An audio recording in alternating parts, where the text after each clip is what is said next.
Assalamualaikum warahmatullahi wabarakatuh, sahabat beriman. Segala puji bagi Allah Subhanahu wa Ta'ala, Tuhan langit dan bumi, yang mengetahui setiap rahasia di balik layar kehidupan ini. Shalawat dan salam senantiasa tercurah kepada Nabi Muhammad Shallallahu Alaihi Wasallam, teladan sepanjang masa, kepada keluarganya, sahabat-sahabatnya, dan seluruh pengikut beliau hingga hari kiamat. Allahumma shalli ala Sayyidina Muhammad wa ala ali Sayyidina Muhammad. Tahukah kalian bahwa sejak 14 abad silam, Al-Quran telah mengisyaratkan dua masa kehancuran besar yang dilakukan oleh bangsa Israel? Isyarat itu tertulis jelas dalam surat Al-Isra, yang menyebut dua kerusakan besar di bumi dan hukuman berat dari Allah Subhanahu wa Ta'ala setelahnya. Para ulama besar dari masa ke masa telah menafsirkan bahwa kehancuran pertama yang dimaksud dalam surah Al-Isra terjadi pada zaman sebelum Islam, ketika Bani Israel ditaklukkan dan diusir dari tanah-tanah yang mereka huni. Namun, sebagian besar ulama kontemporer meyakini bahwa kehancuran kedua bisa jadi sedang berlangsung pada masa kita saat ini.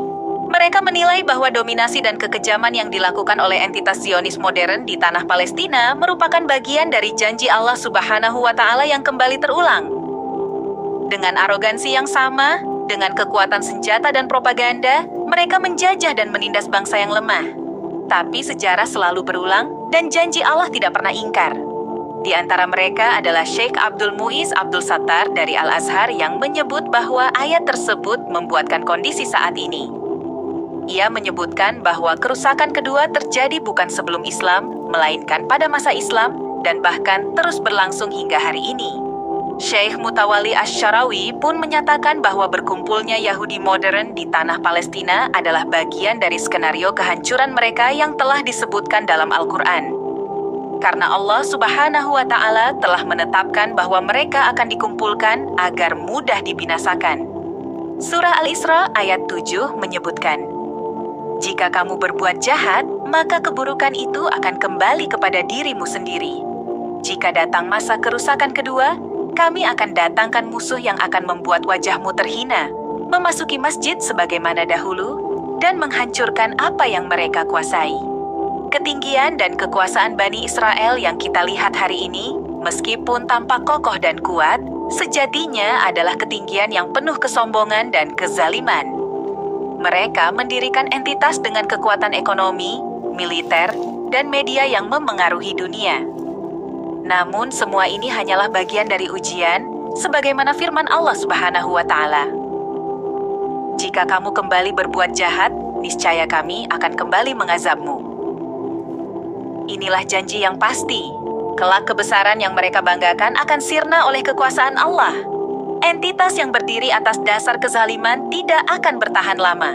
Ayat 7 surah Al-Isra menyebutkan bahwa para musuh akan memasuki masjid sebagaimana dahulu. Para mufasir memahami bahwa ini adalah kabar kemenangan bagi umat Islam. Bahwa seperti dahulu pasukan kaum muslimin memasuki Baitul Maqdis dalam keadaan menang, maka kelak akan terulang kembali. Umat Islam akan kembali ke masjid tersebut dengan wajah bersinar, penuh syukur, menghidupkan kembali tempat suci itu dengan zikir dan sholat. Masjid Al-Aqsa bukan hanya simbol konflik, tapi juga janji kemenangan. Beberapa ulama dan sejarawan menafsirkan bahwa dalam skenario kehancuran kedua Bani Israel, akan ada pasukan yang datang dari arah timur untuk menandai awal pembebasan. Dalam beberapa riwayat disebutkan bahwa pasukan yang membawa bendera hitam akan muncul dari wilayah Khurasan dan tak akan berhenti hingga mereka menancapkan panji di Baitul Maqdis. Keyakinan ini melahirkan harapan di kalangan umat Islam bahwa dari wilayah timur, yang kini mencakup Iran, Afghanistan, bahkan Asia Tengah, akan muncul kekuatan spiritual dan militer yang bersatu demi menegakkan keadilan di bumi Palestina. Gambaran ini tidak semata ramalan kosong, melainkan refleksi dari optimisme umat akan janji kemenangan. Pasukan ini digambarkan tidak dipersenjatai secara futuristik, melainkan membawa kekuatan ruhani, tekad, dan keberanian. Kebangkitan umat Islam tidak hanya datang dari kekuatan senjata. Ia juga bermula dari kesadaran, dari rasa peduli, dari kebenaran yang dibisikkan oleh hati nurani. Di berbagai penjuru dunia, umat mulai bangkit. Mereka menggelar aksi solidaritas, mengumpulkan bantuan, menyuarakan keadilan dari jalan-jalan hingga mimbar-mimbar digital. Kesadaran itu terus tumbuh, dari khutbah Jumat hingga ruang kelas, dari rumah-rumah sederhana hingga kantor-kantor megah. Umat kembali membuka lembar demi lembar Al-Quran, menggali kembali ayat-ayat tentang keadilan, kezaliman, dan janji kemenangan. Bangsa Israel saat ini berada pada puncak kekuasaan politik dan militer di kawasan. Namun sesungguhnya itu hanyalah sementara. Allah Subhanahu wa Ta'ala dalam Al-Quran menyebut bahwa mereka akan mencapai puncak kekuatan, lalu jatuh dengan kehinaan yang amat dalam. Seperti yang terjadi pada masa lalu ketika mereka disombongkan dengan kekuasaan, namun akhirnya dihinakan oleh tentara pilihan Allah. Namun di balik semua kekuatan itu, tanda-tanda kehancuran perlahan mulai tampak. Dunia mulai membuka mata dan sejarah selalu berulang. Bangsa yang membangun keangkuhan di atas kezaliman pasti akan roboh.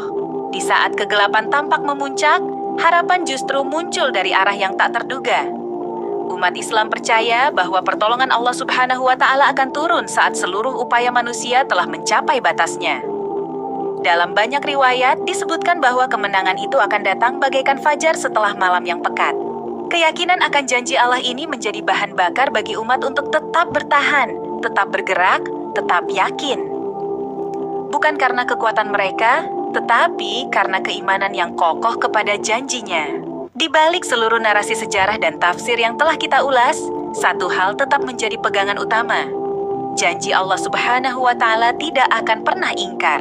Seberapapun kuatnya sebuah kaum, seberapapun kokohnya tembok kekuasaan, jika dibangun di atas kezaliman, maka kehancuran adalah takdirnya.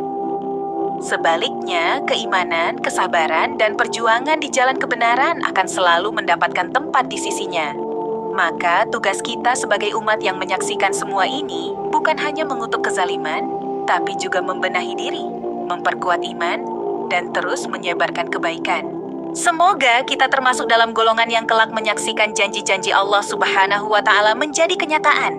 Dan semoga kita tidak hanya menjadi penonton sejarah, tapi bagian dari barisan pembela kebenaran hingga akhir zaman.